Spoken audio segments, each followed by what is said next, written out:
everybody in the same spot now. So the session that Joe and I are going to run then this afternoon is a look at digital pedagogies, an opportunity to get quite interactive. So we're thinking about what your experience has potentially been whilst you have been enhancing learning with digital things. So it could have been that you were already really tech savvy and you were using it in your learning prior to the pandemic. It may have been that you were thrown in the deep end because of the pandemic, and it may be that you've got some COVID keeps, or you've just come on leaps and bounds of digital literacy. All the good, all the bad, all the ugly. So we're really interested in finding out what your experiences have been enhancing learning with digital techniques. Because this is a current research project, we will be using some of the shares, if you consent to, within our data for this particular project. So Joe and I are innovators with the Staffordshire Centre of Learning and Pedagogic Practice, and this is part and parcel of a project where we're hoping to build up a typology of learners and a typology of practitioners who are engaged in digitally enhancing their practice.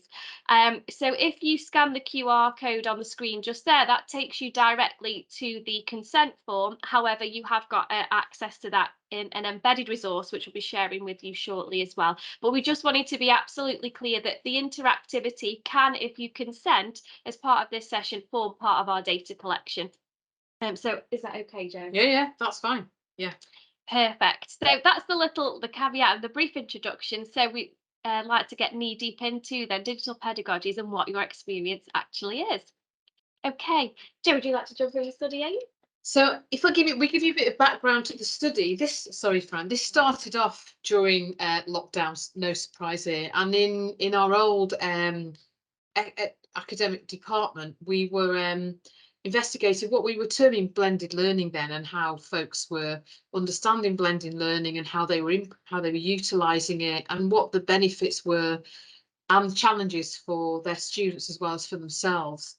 So on the back of that, Fran and I put in for a Sculp Innovators Award, and as Fran's outlined, we're looking at ultimately 3 key aims to the study, and part of what we're going to do today is really addresses the first aim. So and then in addition to that, we want some sense about the issues and barriers that we faced when we're trying, and particularly in relation to, we're thinking about future development. So we're working with Angela and his team, and we're looking at using this ultimately as the data to capture people's experiences, so we can get a sense of what you need in the future to help you continue to develop your digitally enabled learning experiences. So we're looking at ultimately using this information and the data we collect through the 3 different elements of the study to create a pedagogical toolbox, which will be link alongside a self-evaluation, an opportunity for colleagues to self-evaluate where they're at along a continuum, and then working with Angela and his team, we'll be able to use that for you to be able to determine what your developmental needs would be. So there are, as I say, there's three aims there, and then if we go on to the next slide, in terms of our data collection, we've got 3 elements to that. The first task is a photo elicitation task, which is to capture your experiences really and your feelings about digitally enabled learning. Do you want to talk about the other 2? Yep, and you'll have the opportunity to actually engage in a little bit of photo elicitation as part and parcel of this webinar in just a moment. So this is where we wanted to be really clear that if you do consent, we would really love to include it in the data set. The next step to that is, again, if you would consent, you would be more than welcome to join us in a focus group where we can unpack some of those experiences in a little bit more depth, and we can explore some of the successes of using digital technology in your practice, some of the limitations, some of the barriers potentially, and anything that you wanted to share further. Which leads me on to the third and final method of data collection. We have created a flip group, previously known as Flipgrid. For anybody unfamiliar with that, it is a little online repository of short 90-second videos where people can respond to topics and share whatever they like. It's really quite playful, lots of filters, lots of things to play with, but a lovely sort of bit of software for you to just share in a quick 90-second vox pop an element of your practice. This doesn't have to be something absolutely tech savvy and, oh, great, Joe, Fran, I want to tell you about this amazing thing that I did. It might even be, do you know what? I was really, really rumbled by the move to technology throughout the pandemic. But I started to embed links into my PDFs that could then take students to external resources, because that may have been a real groundbreaking change for you and your learning experience. For the student that absolutely hates articulating a professional email, suddenly having to do that a little bit more, maybe that was a real profound experience as well. So actually engaging in this interactivity in this session, and of course if you do wish to join us for a focus group or submit a quick 90-second video, it needn't be anything where you're engaged in digital practice in terms of the stuff like Jim's doing with VR and etc. It can be something that has just been particularly profound for you and your situation and your context. And it's quite it's quite important as well in terms of us as researchers, because Fran is at the one end of the continuum, that she is our digital guru in the Institute of Education, and we turn to Fran for all the really fab creative stuff. I would put myself at the other end, that I'll dip into and have a go at stuff, but I am nowhere near as confident or experienced really. And that's really important about this research. We want to capture a whole range of experiences so that we've got like a sense of a continuum, which links to what Fran talked about. We might generate some ideas of typologies, because we're then better placed to determine and what professional development everybody needs at different stages of their confidence. So we're really grateful that everybody's here, because this is a fabulous opportunity for us, and we're dead excited. There's quite a few of you here as well, because we weren't expecting that many, were we? As a way of capturing some of your experiences, about your feelings about technology enhanced learning. So we're assuming that if you engage with this next activity, that you have consented, that you have signed the consent form or used the QR code. So probably better that if you don't wish your views to be shared, that you perhaps don't write anything down in the chat box or at all. Yeah, because this is recorded, and the recording will be very helpful for us, for our data analysis afterwards. So what we've got is a range of very random images. We've got 15 images which don't relate to technology at all, and that's deliberate. And we hope that one or two or some of these images will in some way or another resonate with you about your experiences of technology enhanced learning. Some of you may link that back to the COVID in, but we'd also like you to think about where you're going to now in terms of what we've learned, how we feel now about digitally enhanced learning now and in the future. perfect. So I have shared another presentation, and if I just click through, are you seeing it, some images there? Yes, Super, it can be seen. lovely. Absolutely, that's great. Thanks so much. Now, in terms of the images that we wanted to share and give you the opportunity to engage with this beyond this webinar, I'll be able to share with you a link to a sway as well. So that'll be lovely. But in terms of just having a little look through these images now, you can continue to be synced with us as presenters, but you should be able to see some little arrows that allow you to move through the PowerPoint presentation slides on your own. And there may indeed be some pictures that, as you look through those slides, that resonate for you and your experience of digitally enhancing your teaching and your practice with your learners. So just in terms of a bit of interactivity now hearing your experience very, very briefly, if you would love to share, and you indeed do consent to being part and parcel of the research, if you could kindly let us know which of the images resonate for you, and maybe why. You're very welcome to jump in the chat box, or you're also welcome to pop your hand up, turn on the mic, whichever you're most comfortable sharing via. So there's 15 images, 3 on each one, just so that to help you orientate through there. So we're happy to have a bit of silence while folks have a look through them. Yeah. And if anybody is synced still with me, I'll just progress momentarily through each of the slides.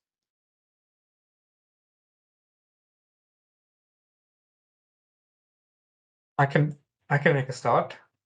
Thanks, seeing the Aisha. images. I think on slide 3, the person who's looking beyond the wall and even the jigsaw puzzle, I think that quite resonate me. I like putting things together, having solutions for any complicated stuff and innovative solutions to things. And the second image reflects that I I I like looking into the future and exploring more innovative solutions and getting some easier ways of doing things. And even if I might be comfortable with the technology, I would still want to know more, understand more, and see what are the better ways of doing things that I'm used to doing. I think these two images, I can straight away see that I can resonate to them. And Sam has also put in the chat now Sam, do you want to talk a suitcases. bit more about your explanations? Okay. Just the image of the suitcases. I mean, in especially when we were in the pandemic and going from 0 to 100% on Teams and things like that, and you start looking at the learning technologies that are involved with that, and then taking on Padlet, VVox, all those sort of things. I'm come from a support technician role, so I'm not a lecturer. So but there's just so many different things out there, and you're trying to advise lecturing staff as well on the best things to use, and you just get deeper and deeper into that suitcase of uncertainty, really, I think. So that was just basically my my viewpoint on it. Can we ask, how do you feel now then? So that was during the pandemic. Does that suitcase analogy still fit? Still, yeah, I resonate think it does resonate, because there's ever more technologies coming on board, and like the guy before who was talking about WooClap, which is a new one to me. We know a bit about Kahoot. We use VVox. We've used all of those sort of things, but there's always something new. And if you're in Microsoft and Office 365, there's always new developments in there, in Moodle, in H5P. There's always something new that you're forever learning, and it's not a bad thing. It's quite exciting, really, to have all those new fun things, and the VR stuff as well. We as a team are just starting to learn about using that and how to do 360 stuff and that sort of thing. But it's just such a lot of it, and you find you're pulled in all sorts of directions at the same time to learn about it and to be able to pass that knowledge on. So it's quite challenging, but it's also fun as well. Yeah, thank you. And Thank you. Well, I'm just looking at the other comments, if there's any others that resonate with what Sam has just said that fit with that. So different doors, what have we got? Should we go to in order of what we've talked about? Suitcases, different doors, Smarty, different doors and steps. Central image just there, I think. Central image. So George, you've talked about the map and that idea of feeling confident using technology and what you have access to, but it doesn't show the entire globe of what's available. But by getting some of the maps, you can gain that understanding of those and others. Wow, that's powerful. That's a lovely quote that we might be able to use. That. Very rich. Do you want to unpack that a bit more for us, George? You've got to give a bit more context. Yeah, I've always been kind of very confident in using lots of different technology, and I consider myself someone that can learn quite quickly.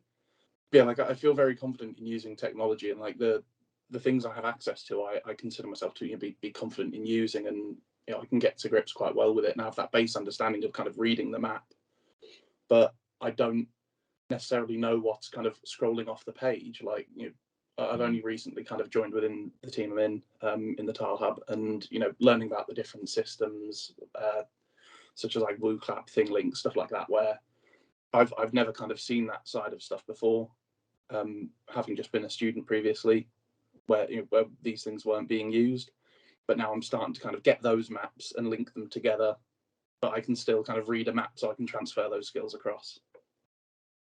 That's interesting, George, that you were a student before. Has it given you a different perspective about maybe missed opportunities pedagogically that were available that you didn't get the experience of, that now you're in a different role, you're seeing those possibilities?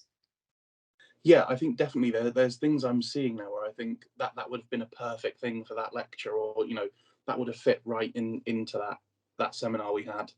But these things weren't necessarily implemented at that time, and so kind of seeing it from that different perspective, and as well coming in and seeing the level of thought that goes into those things that as a student you might just see as a 5-minute session, tacked on to the end of a class. So I think that's really interesting for me as well.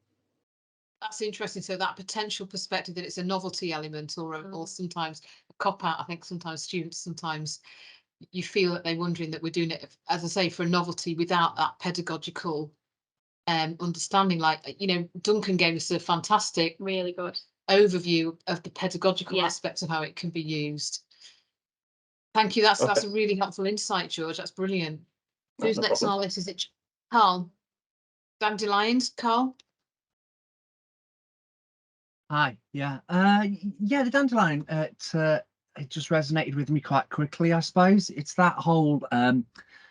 Obviously, when it's a clock, it's lovely and almost perfect with so many choices, and I think that's how it felt at the early stages, as you didn't know which ones to choose, and there was lots and lots of opportunity there.